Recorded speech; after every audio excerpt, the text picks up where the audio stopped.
నొప్పి మాయం, సర్జరీ దూరం, ఆపరేషన్ లేకుండా మోకాళ్ల నొప్పులకు ఆధునిక చికిత్స ప్రాణ పెయిన్ క్లినిక్.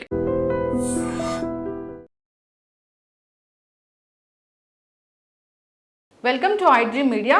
సర్వైకల్ క్యాన్సర్ మహిళల్ని వేధిస్తున్న ప్రధానమైన సమస్యల్లో ఇది ఒకటి. అసలు ఏంటి సర్వైకల్ క్యాన్సర్, ఎందుకు వస్తుంది? అయితే ఈ మధ్యకాలంలో మనం వింటూ ఉన్నాం ఏంటంటే శానిటరీ నాప్కిన్స్ వల్ల కూడా ఈ సర్వైకల్ క్యాన్సర్ వస్తుందని. నిజమెంత? వివరాలు తెలుసుకుందాం. ఈరోజు మనతో పాటు ఉన్నారు ప్రముఖ surgical oncologist doctor Mohan Vamsi గారు ఫ్రమ్ ఒమేగా హాస్పిటల్స్. డాక్టర్ గారు నమస్తే. నమస్తే అండి. డాక్టర్ గారు, సర్వైకల్ క్యాన్సర్ ఎక్కువగా వినిపిస్తూ ఉంది, ఎక్కువ మంది దీని బారిన పడుతూ ఉన్నారు. అయితే దీనికి ప్రధానమైన కారణం శానిటరీ నాప్కిన్స్ అని కూడా అంటున్నారు. ఏంటి డాక్టర్ గారు? సర్వైకల్ క్యాన్సర్ అవడానికి అనేక రకాలైన కారణాలు ఉన్నాయి. అందులో ముఖ్యమైన కారణం human papillomatous virus. Sanitary napkins గురించి వచ్చినట్టయితే శానిటరీ నాప్కిన్స్లో వాడే కెమికల్స్ వల్ల అందులో వోలటైల్ ఆర్గానిక్ కాంపౌండ్స్ అంటారు, విఓసిస్. ఈ volatile organic compounds especially benzene, naphthalene, 1,3-డయాక్సిన్ అనే 3 కాంపౌండ్స్ చాలా కామన్గా చూస్తుంటాం శానిటరీ నాప్కిన్స్లో. మన ఇండియాలో అవైలబుల్ అయ్యే శానిటరీ నాప్కిన్స్లో ఎలాంటి కెమికల్స్ ఉన్నాయో ఇంకా పూర్తిగా స్టడీ జరగలేదు. చాలా వరకు ఇది European and south Korean studies ఈ వోలటైల్ ఆర్గానిక్ కాంపౌండ్స్ని మనం చూస్తున్న వేళలో ఈ volatile organic compounds sensitive vaginal skin ద్వారా, సర్విక్స్ ద్వారా అబ్జార్బ్ చేయబడి అక్కడే కాకుండా శరీరంలో ఇతర భాగాల్లో కూడా క్యాన్సర్ కలిగించే అవకాశాలు ఉన్నాయి. సో ఈ వోలటైల్ ఆర్గానిక్ కాంపౌండ్స్ ఎంత పర్సెంటేజ్లో ఉంటాయి, ఎంత కాన్సన్ట్రేషన్లో ఉంటాయి అనేది ఆ టైపు, కంపెనీని బట్టి వేరీ అవుతూ ఉంటుంది. చాలామంది ఈ మధ్యకాలంలో organic sanitary napkins, sensitive skin sanitary napkins అని అడ్వర్టైజ్ చేస్తూ వాటిని సేల్ చేయడానికి చూస్తున్నారు. బట్ వాటిలో కూడా అనేక రకాలైన వోలటైల్ ఆర్గానిక్ కాంపౌండ్స్ని ఐడెంటిఫై చేయడం జరిగింది. సో అలాగే చాలాసార్లు ఫీలింగ్ ఆఫ్ ఫ్రెష్నెస్ కోసం కొన్ని ఫ్రాగ్రెన్సెస్ యాడ్ చేయటం, కొన్ని కెమికల్స్ యాడ్ చేయడం జరుగుతూ ఉంటుంది. అంటే జస్ట్ అబ్జార్బెంట్స్, ఫ్రాగ్రెన్సెస్, మంచి స్మెల్ వస్తుంది అని చాలా అడ్వర్టైజ్మెంట్స్ చూస్తూ ఉంటాం. ఇవన్నీ కూడాను వీటి వల్ల వోలటైల్ ఆర్గానిక్ కాంపౌండ్స్ ఇంకా ఎక్కువ అవటమే తప్ప తక్కువ అవటం అంటూ జరగదు. సో దీన్ని సామాన్యంగా మన ప్రజలందరూ గుర్తుపెట్టుకోవాల్సింది ఏంటంటే ఈ శానిటరీ నాప్కిన్స్ వాడకం తప్పనిసరి. బట్ రెగ్యులర్గా ఫ్లో ఉన్నప్పటికీ లేనప్పటికీ కూడా అది వాటిని డిస్పోజ్ చేసేయటం, వాటిని జాగ్రత్తగా డిస్పోజ్ చేయటం చాలా ఇంపార్టెంట్. ఆ టైంలో ఎక్కువగా వాటర్ తీసుకోవటం, సో బ్లీడింగ్ ఎక్కువగా ఉన్నట్టయితే వెంటనే మార్చుకోవటం, తద్వారా ఎక్కువ కాంటాక్ట్లోకి రాకుండా చూసుకోవడానికి అవకాశం ఉంటుంది. సో అదే కాకుండా ఈ శానిటరీ నాప్కిన్స్ని డిస్పోజ్ చేసేటప్పుడు ఇన్సినరేటర్స్ని వాడుతున్నాం ఇప్పుడు అన్ని చోట్ల. ఈ ఇన్సినరేటర్స్లో కూడా వాటి నుంచి వచ్చే కెమికల్స్ని వచ్చే ఫ్యూమ్స్ని ఇన్హేల్ చేసే వాళ్ళలో కూడా క్యాన్సర్స్ వచ్చే అవకాశం ఉంది. So we must be very careful and cautious. Technology పెరుగుతున్న కొలది అనేక రకాలైన టెక్నాలజీతో పాటు ఉండే సైడ్ ఎఫెక్ట్స్ కూడా వస్తుంటాయి. అదే హైజీనిక్గా లేకపోయినట్టయితే, అంటే ఓల్డెన్ డేస్లో సర్వైకల్ క్యాన్సర్ ఇన్సిడెన్స్ చాలా ఎక్కువగా ఉండేది. అంటే శానిటరీ నాప్కిన్స్ రాకముందు అప్పుడు స్త్రీలలో ఆ పీరియడ్స్ టైంలో ఉండే పర్సనల్ హైజీన్ మీద అవగాహన లేకపోవడంతో ఆ వైరల్ ఇన్ఫెక్షన్స్ ఎక్కువగా వచ్చి క్యాన్సర్స్ వచ్చాయి. ఇప్పటికి కూడా ఎకనామికలీ సోషల్లీ అండర్ ప్రివిలేజ్డ్ విమెన్లో ఈ సర్వైకల్ క్యాన్సర్ ఇన్సిడెన్స్ చాలా ఎక్కువ. ఇప్పుడు అదే మిడిల్ ఇన్కమ్, రిచ్ విమెన్తో పోల్చినట్టయితే సర్వైకల్ క్యాన్సర్ ఇన్సిడెన్స్ అంటే వచ్చే సంఖ్య సామాన్య ప్రజల్లో చాలా ఎక్కువగా చూస్తుంటాం. ఎందువల్ల వాటిలో వారు హైజీన్ పాటించకపోవడంతో, ఆ పీరియడ్స్ టైంలో ఎస్పెషల్లీ హైజీన్ పాటించకపోవడంతో viral infections, the commonest cause, the main important cause for cervical cancer is human papillomatous virus infection. ఈ హెచ్పివి ఇన్ఫెక్షన్ వల్ల క్యాన్సర్ వస్తుంది. హెచ్పివి ఇన్ఫెక్షన్ ఎంత ఇంటెలిజెంట్ వైరస్ అంటే ఆ వైరల్ ఇన్ఫెక్షన్ వచ్చిన తర్వాత మన బాడీలో వాటికి ఇమ్యూనిటీ డెవలప్ అవ్వదు. ఎందుకంటే ఈ virus actually it hides it self inside the cell. తద్వారా మన బాడీ యొక్క ఇమ్యూన్ మెకానిజమ్స్కి దొరకదు, అందదు. తద్వారా మన బాడీ దానికి ఇమ్యూనిటీ డెవలప్ చేయదు. ఉదాహరణకి కరోనా వైరస్ మనందరం విన్నాము. ఒకసారి ఇన్ఫెక్షన్ వచ్చినట్టయితే రెండోసారి వచ్చినా కూడా అంత సివియరిటీ ఉండదు, ఎందుకంటే మన బాడీ దానికి యాంటీబాడీస్ డెవలప్ చేసేస్తుంది. సర్వైకల్ క్యాన్సర్ వచ్చే ఈ హ్యూమన్ ప్యాపిలోమాటస్ వైరస్ ఇంట్రాసెల్యులర్గా ఉండటం వల్ల దానికి ఇమ్యూనిటీ డెవలప్ అవ్వదు. సో రిపీటెడ్ వైరల్ ఇన్ఫెక్షన్స్, ఈ రిపీటెడ్ వైరల్ ఇన్ఫెక్షన్ వల్ల క్యాన్సర్ వచ్చేస్తుంది. అందువల్ల ఇది ప్రైమరీ ప్రివెన్షన్ కూడా మనం కనుగొనడం జరిగింది. ప్రైమరీ ప్రివెన్షన్ ఏంటంటే క్యాన్సర్ రావడాన్ని ప్రివెంట్ చేయటం. ఎలా ప్రివెంట్ చేయగలం? వైరల్ ఇన్ఫెక్షన్ ప్రివెంట్ చేసినట్టయితే ఎలా ప్రివెంట్ చేయగలం? దానికి వ్యాక్సిన్ డెవలప్ చేశారు. ఎక్కడైతే కాజ్ అండ్ ఎఫెక్ట్ రిలేషన్ ఉంది, ఈ వైరల్స్ ఇన్ఫెక్షన్ వల్ల క్యాన్సర్ వస్తుంది అని సైంటిస్టులు తెలుసుకున్న వెంటనే దానికి వ్యాక్సిన్ కూడా కనుక్కున్నారు. ఈ హెచ్పివి వ్యాక్సిన్ మన ఆడపిల్లలందరికీ 10 ఏళ్ళు 12 ఏళ్ళు రాగానే వాళ్ళకు మొబైల్ ఫోన్ కొనిచ్చే బదులు అంతకన్నా అతి తక్కువ ఖరీదులో ఈ వ్యాక్సిన్ కనుక మనం ఇచ్చామంటే వాళ్ళకి ఇంకెప్పటికీ కూడా ఈ క్యాన్సర్ వచ్చే అవకాశం లేదు. ఓకే. పెళ్లి కాని పిల్లలందరికీ ఇవ్వచ్చు, పెళ్ళైన వాళ్ళు కూడా తీసుకోవచ్చు. ముందుగా చెక్ చేసుకుని వాళ్ళకి ఆల్రెడీ క్యాన్సర్ లేదు అని తెలుసుకొని, అండ్ ఈ వ్యాక్సిన్ అబౌట్ 3 డోసెస్ తీసుకోవాల్సి ఉంటుంది 6 మంత్స్ టైంలో. ఇంకొక 6 మంత్స్ ప్రెగ్నెన్సీ రాకుండా చూసుకోవాల్సి ఉంటుంది. తద్వారా 45 ఇయర్స్ వరకు కూడా ఈ వ్యాక్సిన్ తీసుకున్నట్టయితే క్యాన్సర్ వచ్చే అవకాశాలను తగ్గించుకోవచ్చు. But the best time to give vaccine is 10 to 12 years. ఆ టైంలో కనుక మనం వ్యాక్సిన్ ఇచ్చామంటే స్మాల్ పాక్స్ని, పోలియోని ఎట్లా ఎరాడికేట్ చేసామో ఈ క్యాన్సర్ని కూడా మనం ఎరాడికేట్ చేసేవచ్చు. ఇన్ఫ్యాక్ట్ భారతదేశంలో ఇప్పుడు కూడా సర్వైకల్ క్యాన్సర్ ఇన్సిడెన్స్ తగ్గిపోతుంది. బ్రెస్ట్ క్యాన్సర్ ఇన్సిడెన్స్ ర్యాపిడ్గా పెరిగిపోతుంది. సర్వైకల్ క్యాన్సర్ ఇన్సిడెన్స్ తగ్గిపోతుంది. ఇప్పుడు hardly about 60,000 to 80,000 new cervical క్యాన్సర్సే కనుక్కున్నారు ఇన్ ద ఇయర్ 2022లో. అదే 15 years back it was 1,50,000 to 2,30,000 దాకా ఉంటుందని అనుకున్నారు. సో మనలో కూడా అవగాహన రావటం, వ్యాక్సిన్ మీద అవగాహన రావటం, వ్యాక్సిన్స్ చేసుకోవటం, అలాగే ప్రజలందరిలో కూడా ఈ పర్సనల్ హైజీన్ మీద ఇంప్రూవ్డ్ సోషియో ఎకనామిక్ స్టేటస్తో పర్సనల్ హైజీన్ మీద ఇంప్రూవ్మెంట్ వచ్చి వ్యాక్సిన్ లేకుండా కూడా చాలా మందిలో ఈ క్యాన్సర్ ఇన్సిడెన్స్ బాగా తగ్గుతోంది ఇప్పుడు. It's a very good sign. Secondary prevention అని ఇంకోటి ఉంది, క్యాన్సర్ రాకుండా చేసుకోవటం. అదెలా అంటే ఈ క్యాన్సర్కి ప్రొలాంగ్డ్ ప్రీ క్యాన్సరస్ ఫేజ్ ఉంది. అంటే క్యాన్సర్ రాకముందే క్యాన్సర్ వచ్చే సూచనలు కనపడతాయి. దాన్నే కార్సినోమా ఇన్సిటు అంటారు. డిస్ప్లేషియా, సివియర్ డిస్ప్లేషియా లేదా కార్సినోమా ఇన్సిటు, ఆ తర్వాత క్యాన్సర్గా మారుతుందన్నమాట. సో ఈ ప్రొలాంగ్డ్ ప్రీ క్యాన్సరస్ ఫేజ్లోనే కనుక మనం డిటెక్ట్ చేసినట్టయితే సింపుల్ క్లినికల్ ఎగ్జామినేషన్ ద్వారా, అలాగే Pap smear, simple liquid based Pap smear test చేసుకోవడం ద్వారా ఈ క్యాన్సర్ రావడాన్ని మనం ముందుగా పసిగట్టవచ్చు. అప్పుడే కనుక మనం దానికి తగిన చర్యలు తీసుకుని ఆ గర్భసంచిని అవసరమైతే తీసేసినట్టయితే సెకండరీ ప్రివెన్షన్, క్యాన్సర్ రాకుండా చేసుకోవచ్చు. సో మిగతా క్యాన్సర్స్లో బ్రెస్ట్ క్యాన్సర్ కానీ, ఓవేరియన్ క్యాన్సర్ కానీ, లంగ్ క్యాన్సర్ కానీ, ప్రాస్టేట్ క్యాన్సర్ కానీ స్క్రీనింగ్ చేసుకోవడం ద్వారా క్యాన్సర్ని ముందు దశలో పట్టుకోవచ్చు.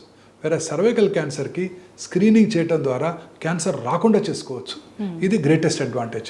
Primary prevention vaccine, secondary prevention ఈ pap smear regular testing, clinical examination by trained nurse or a gynaecologist or a surgeon, and then దాన్ని ఇంటర్వ్యూన్ అవటం ఎప్పుడైతే ప్రీ క్యాన్సరస్ ఫేజ్ ఉందో క్యాన్సర్ రాకుండా చేసుకోవచ్చు. పాప్స్మియర్ టెస్ట్ ఒకసారి చేసుకున్నారు అంటే ఎన్ని ఏళ్ల వరకు ఇది రాకుండా ఉంటుందని చెప్పగలమా? Pap smear test basically once a woman gets married or become sexually active ఒకసారి పరీక్ష చేసుకోవటం, ఆ తర్వాత రెగ్యులర్గా ఎవ్రీ 3 years, ఇండియాలో అయితే ఆఫ్టర్ 35-40 ఎవ్రీ ఇయర్ చేసుకోవడం సేఫ్ అండి.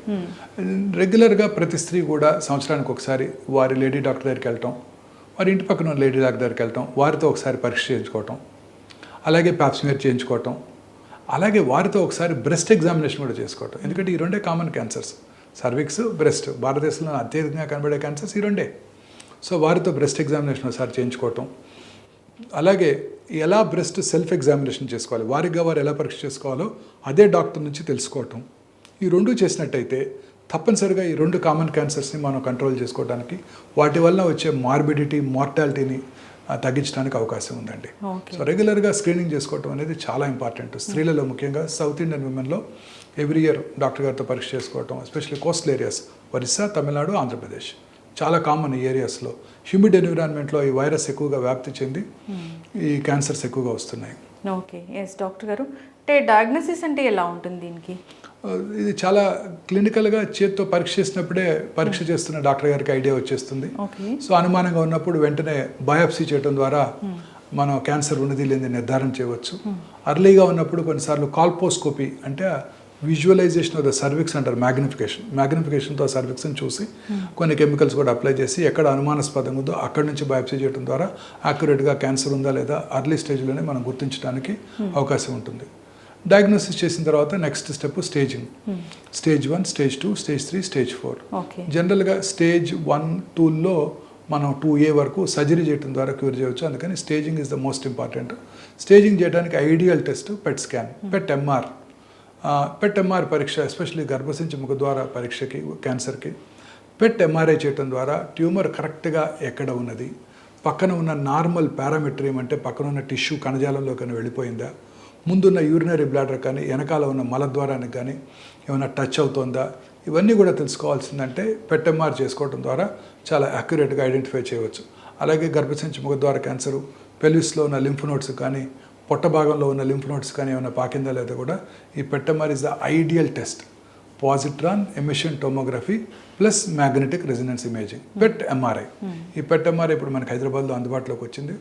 ఈ PET-MRI చేయడం ద్వారా యాక్యురేట్గా స్టేజ్ చేయవచ్చు. ఇంకొక గ్రేటెస్ట్ అడ్వాంటేజ్ PET-MRI ఏంటంటే radiation exposure to the patient చాలా తగ్గిపోతుంది compare to the PET-CT scan. PET-CT స్కాన్లో రేడియేషన్ ఎక్స్పోజర్ ఎక్కువ ఉంటుంది. PET-CT స్కాన్ కూడా అదే అనలాగ్ PET-CT స్కాన్స్లో ఎక్కువ ఉంటుంది. ఇప్పుడు డిజిటల్ PET స్కాన్ కూడా అందుబాటులోకి వచ్చింది. డిజిటల్ PET-CT స్కాన్తో రేడియేషన్ ఎక్స్పోజర్ 1/3కి తగ్గించగలిగాము. అలాగే digital PET-MR, AI powered, artificial intelligence powered, కృత్రిమ మేధస్సుతో కూడిన డిజిటల్ PET-MRI పరికరం ద్వారా చాలా ఫాస్ట్గా విత్ గ్రేట్ స్పీడ్ MRI చేయడానికి అవకాశం ఏర్పడింది. This is the best tool to stage the cancer. క్యాన్సర్ని స్టేజ్ చేయడానికి ఇంతకు మించిన పరికరం మనకి భారతదేశంలో ఎక్కడ అందుబాటులో లేదు. ఈ పరికరం ద్వారా చాలా యాక్యురేట్గా స్టేజ్ చేసినట్టయితే ట్రీట్మెంట్ చాలా సులువుగా చేయడానికి అవకాశం ఉంటుంది. అయితే డాక్టర్ గారు, ఏదైనా ఈ లక్షణాలు కనిపించాయి అంటే డౌట్ ఉంది అని డాక్టర్ దగ్గరికి వెళ్ళాలంటే ఏ లక్షణాలండి? జనరల్గా వీళ్ళందరికీ కూడా వైట్ డిశ్చార్జ్ ఉంటుంది. వైట్ డిశ్చార్జ్ని చాలామంది స్త్రీలు నెగ్లెక్ట్ చేస్తుంటారు. ఉంటుంది, చిన్నప్పుడు కూడా వచ్చింది, యాంటీబయాటిక్స్ తీసుకున్నాం. పర్సిస్టెంట్గా వైట్ డిశ్చార్జ్ ఉన్నట్టయితే ఎట్టి పరిస్థితుల్లో అశ్రద్ధ చేయకూడదు. దగ్గరలో ఉన్న వారి ఫ్యామిలీ ఫిజిషియన్నో డాక్టర్నో సంప్రదించాల్సి ఉంటుంది. అలాగే వైట్ డిశ్చార్జ్తో పాటు బ్లడీ డిశ్చార్జ్ ఉండటం, ఇది very important warning signal off cancer. ఆ తర్వాత ఇంటర్మెన్స్ట్రల్ బ్లీడింగ్, పీరియడ్స్ మధ్యలో బ్లీడింగ్ అవటం. మోస్ట్ ఇంపార్టెంట్ సిమ్టమ్ ఏంటంటే పోస్ట్ కాయిటల్ బ్లీడింగ్, భర్తతో చేరిన తర్వాత బ్లీడింగ్ అవటం. ఇది very important warning signal off గర్భసంచి ముఖద్వార క్యాన్సర్. అలాగే పీరియడ్స్ టైంలో బ్లీడింగ్ ఎక్కువ అవటం, ఆఫుల్ స్మెల్తో డిశ్చార్జ్ ఉండటం, తర్వాత లో గ్రేడ్ అబ్డామినల్ పెయిన్, ఎస్పెషలీ కింది పొట్టలో పెల్విక్ పెయిన్, అలాగే బ్యాక్ పెయిన్, ఇవన్నీ కూడా గర్భసంచి ముఖద్వార క్యాన్సర్ లక్షణాలు. జనరల్గా స్త్రీలు ఈ లక్షణాలన్నింటినీ కూడా ఇగ్నోర్ చేస్తారు. కామన్గా ఉన్నాయి, వైట్ డిశ్చార్జ్ ఉంది, బ్లీడింగ్ ఉంటుందని ఇగ్నోర్ చేస్తారు. అందువలన చాలామంది స్త్రీలు ఇప్పటికీ కూడా ఇంత అవగాహన కల్పించినప్పటికీ కూడా లేట్ స్టేజెస్లోనే డాక్టర్ దగ్గరికి రావడం జరుగుతుంది. సో లేట్ స్టేజ్ అంటే వేరే అవయవాలకు కూడా వెళ్ళి ఉంటుందా డాక్టర్ గారు? ఎస్, గర్భసంచిలోంచి బయటకు వచ్చేయటం, గర్భసంచి కింద ఉండే వెజైనాలకు వెళ్ళిపోవటం, గర్భసంచి ముందున్న బ్లాడర్ కానీ వెనకాలన్న మలద్వారానికి కానీ అతుక్కుపోవటం, వాటిలోకి పెనిట్రేట్ చేయటం, శరీరంలో లింఫ్ నోడ్స్కి, అబ్డామినల్ క్యావిటీలో ఉన్న లింఫ్ నోడ్స్కి పాకిపోవటం, ఇవన్నీ కూడా లేట్ స్టేజ్ లక్షణాలు అనమాట. ఈ లేట్ స్టేజ్లో కనుక్కున్నప్పుడు డిఫరెంట్ ట్రీట్మెంట్ ఆప్షన్స్ మనకు అందుబాటులో ఉంటాయి. ఓకే, అయితే డాక్టర్ గారు, సో లేట్ స్టేజ్లోనే కనుక్కున్నారు, దీన్ని పూర్తి స్థాయిలో తగ్గించగలమా? ఎస్, లేట్ స్టేజ్లో కనుక్కున్నప్పటికీ కూడా వాటి సింపుల్ ట్రీట్మెంట్ ఆప్షన్స్తోనే వాళ్ళ లైఫ్ని సిగ్నిఫికెంట్గా ప్రొలాంగ్ చేయడానికి అవకాశం ఉంది. మీకు తెలియదు ఏముంది, ఏ స్టేజ్లో కనుక్కున్న క్యాన్సర్ 100% క్యూర్ అవుద్దని ఎవరికి, పూర్తి స్థాయిలో క్యూర్ అవుద్దని మనం ఎవరికి కూడా గ్యారంటీ ఇవ్వలేము. స్టేజ్ 1Bలో కనుక్కున్నా కూడా 100కి 95 మంది క్యూర్ అవుతుందంటే తప్ప 100కి 100 మంది క్యూర్ అవ్వదు. సో అందుకే అర్లీగా డయాగ్నోస్ చేసినట్టయితే క్యూర్ అయ్యే అవకాశాలు ఎక్కువ ఉంటాయి. అందుకే అందరూ కూడా ఈ వ్యాక్సిన్ తీసుకోవడం, చిన్నపిల్లలందరికీ వ్యాక్సిన్ ఇవ్వటం, స్క్రీనింగ్ ప్రోగ్రాంలో జాయిన్ అవ్వటం, వారికి లక్షణాల మీద అవగాహన పెంచుకోవటం, చిన్న లక్షణం ఉన్న వెంటనే వారి దగ్గరలో ఉన్న వారి ఫ్యామిలీ ఫిజిషియన్ని సంప్రదించడం, పరీక్ష చేయించుకోవటం, క్యాన్సర్ కాదు అని నిర్ధారణ చేసుకోవటం చాలా ఇంపార్టెంట్. సో అర్లీ స్టేజ్లో కనుక్కున్నట్టయితే వాళ్ళకి రాడికల్ సర్జరీ చేయడం ద్వారా మనం పూర్తిగా క్యూర్ చేయడానికి అవకాశం ఉంది.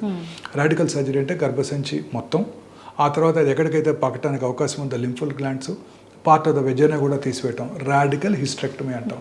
ఈ రాడికల్ హిస్టెక్టమీ చేయడం ద్వారా ఈ క్యాన్సర్ని మనం పూర్తిగా క్యూర్ చేయడానికి అవకాశం ఉంది. ఈ రాడికల్ హిస్టెక్టమీ ఇంతకు ముందుగా పెద్దగా కోత కోసి చేసేవాళ్ళం. ఇప్పుడంతా మినిమల్లీ ఇన్వేసివ్ పద్ధతిలో జస్ట్ 4 లేక 5 కీ హోల్స్తోనే ఈ రాడికల్ సర్జరీ చేయడానికి అవకాశం ఏర్పడింది. ఈ రాడికల్ సర్జరీ చేసినప్పుడు high definition digital cameras, 3 dimensional digital cameras అందుబాటులోకి వచ్చాయి. వీటి ద్వారా మనం నేకెడ్ అయితే చూసిన దానికన్నా ఆపరేషన్ రూమ్లో స్క్రీన్ మీద 10 to 16 times మ్యాగ్నిఫైడ్ ఇమేజెస్ చూసినప్పుడు క్యాన్సర్ వచ్చిన భాగము, అది ఎక్కడికైతే పాకటానికి అవకాశం ఉందో లింఫ్ గ్లాండ్స్ అన్నిటిని చాలా యాక్యురేట్గా మనం డయాగ్నోస్ చేయడానికి అవకాశం ఉంటుంది. యాక్యురేట్గా మనం వాటిని గుర్తించినట్టయితే వాటిని పూర్తిగా తీసివేయడానికి అవకాశం ఏర్పడింది. సో ఈ లాప్రోస్కోపిక్ పద్ధతి, కీహోల్ పద్ధతి ద్వారా చేసినప్పుడు పోస్ట్ ఆపరేటివ్ కోర్స్ కూడా అన్ఈవెంట్ఫుల్గా ఉంటుంది. తొందరగా రికవర్ అయిపోతారు, తొందరగా వర్క్ వెళ్ళిపోవడానికి అవకాశం ఉంటుంది. పోస్ట్ ఆపరేటివ్ కాంప్లికేషన్స్ కూడా మినిమైజ్ చేయవచ్చు, ఎందుకంటే కంటితో చూసిన దానికన్నా ఇది చాలా స్పష్టంగా కనబడుతుంది. సో బ్లాడర్కి వెళ్ళే నర్వ్స్ అవన్నీ కూడా చాలా ప్రిసైజ్గా ఐడెంటిఫై చేస్తూ వాటిని ప్రిజర్వ్ చేస్తూ పోస్ట్ ఆపరేటివ్ కాంప్లికేషన్ పూర్తిగా తగ్గించడానికి అవకాశం ఏర్పడింది. సో అందుకని అందరికీ కూడా కత్తితో పూర్తిగా పెద్దగా కోత పోయకుండా కీహోల్ పద్ధతిలోనే వీళ్ళందరికీ సర్జరీ చేయడం జరుగుతుంది. కొన్నిసార్లు లేట్గా గుర్తించినట్టయితే, అంటే స్టేజ్ 2B నుంచి కనుక తర్వాత స్టేజెస్లో గుర్తించినట్టయితే మనము రేడియేషన్తో పాటు కీమోథెరపీ లేదా టార్గెటెడ్ థెరపీలు, సెటుక్సిమాబ్ అనే టార్గెటెడ్ థెరపీ కూడా అందుబాటులోకి వచ్చింది. Radiation plus chemotherapy, radiation plus targeted therapy, లేదా pre radiation chemotherapy followed by radiation plus chemotherapy ఇవ్వటం ద్వారా లేట్ స్టేజ్ క్యాన్సర్స్లో కూడా వాళ్ళ లైఫ్ని సిగ్నిఫికెంట్గా పొడిగించడానికి అవకాశం ఏర్పడింది. ఇదే కాకుండా ఈ పేషెంట్స్ అందరూ కూడా ఇంట్రాక్యావిటరీ థెరపీ కూడా ఇస్తూ జరుగుతుంది. ఇంట్రాక్యావిటరీ అంటే వెజైనా నుంచి స్మాల్ ఇంట్రాక్యావిటరీ థెరపీ పెట్టినట్టయితే ఫోకస్డ్ రేడియేషన్ అక్కడ ఇవ్వడానికి అవకాశం ఏర్పడింది. ఇంకా లేట్ స్టేజెస్లో స్టేజ్ 4లో చాలాసార్లు కనుక్కుంటారు.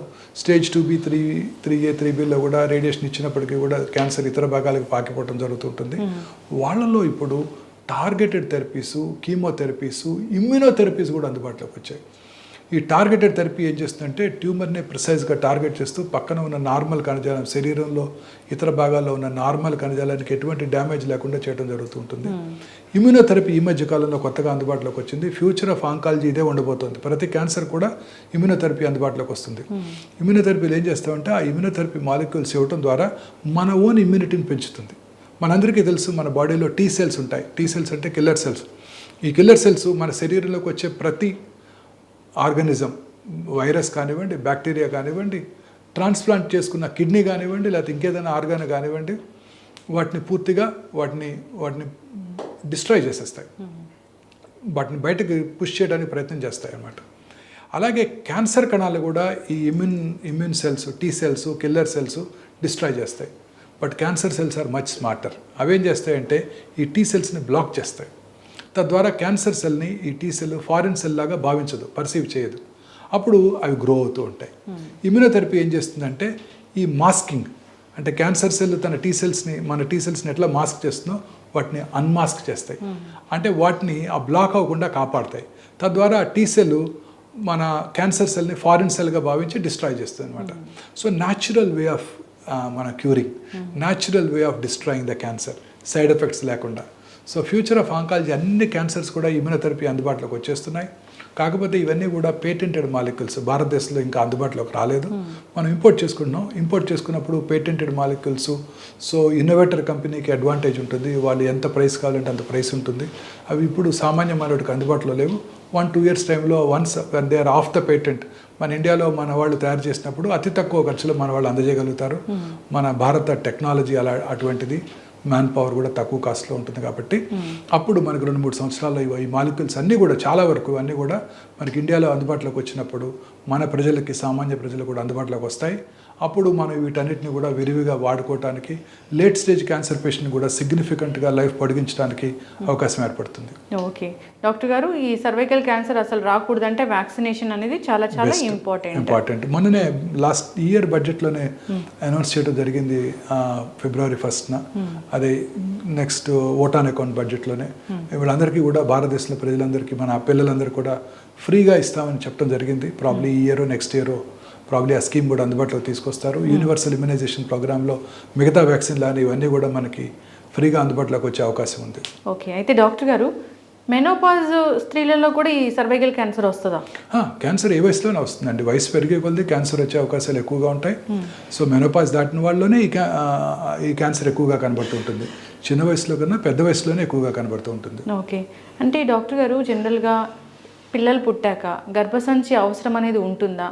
సో ఈ సర్వైకల్ క్యాన్సర్ భయం ఉంది కాబట్టి గర్భసంచి తీసేస్తే రాకుండా ఉండే ఛాన్స్ ఉంటుందా? అలా అవసరం లేదండి. గర్భసంచి క్యాన్సర్ రాకుండా చేసుకోవడానికి మనకు వ్యాక్సిన్స్ ఉన్నాయి. సెకండరీ ప్రివెన్షన్ వచ్చిందా లేదా తెలుసుకోవడానికి మనకి పాప్స్మియర్ టెస్ట్, క్లినికల్ ఎగ్జామినేషన్ ద్వారానే మనం చాలా ఈజీగా గుర్తించవచ్చు. ప్రతి వాళ్ళకి గర్భసంచి తీయవలసిన అవసరమే లేదు. గర్భసంచి అనేది ఒక integral part of women's body. వాళ్ళకి నెలసరి రావటం అది ఒక ఫిజియలాజికల్ ఫినామినాన్. ఉమెన్కి అదంతా డిస్టర్బ్ చేయటం, సైకలాజికల్గా డిస్టర్బ్ అయిపోతారు. ఆ గర్భసంచి తీసేయడం వల్ల ఓవేరియన్ ఫంక్షన్ దెబ్బతినవచ్చు. స్త్రీత్వం కోల్పోయే ప్రమాదం కూడా ఉంది. సో మనం అది ఎంకరేజ్ చేయకూడదు. మనం సెకండరీ ప్రివెన్షన్, వ్యాక్సిన్స్ వీటి ద్వారానే ఈ సర్వైకల్ క్యాన్సర్ రాకుండా చేసుకోవచ్చు. రెగ్యులర్గా స్క్రీనింగ్ చేయించుకోవడం ద్వారా క్యాన్సర్ రావడాన్ని ముందుగా పసిగట్టవచ్చు. క్యాన్సర్ రాకముందే కూడా తెలుసుకోవచ్చు. సో తద్వారా మనం క్యాన్సర్ రాకుండా చేసుకోవచ్చు. ఎస్, ఖచ్చితంగా డాక్టర్ గారు చాలా చక్కటి ఇన్ఫర్మేషన్ అండి సర్వైకల్ క్యాన్సర్ గురించి. అంతేకాదు శానిటరీ నాప్కిన్స్ వల్ల కూడా ఇబ్బంది పడుతున్న వాళ్ళైతే ఉన్నారు. సో చూస్ చేసుకునే విధానంలో మార్పు రావాలని కోరుకుందాం. ధన్యవాదాలు డాక్టర్ గారు. Thank you madam.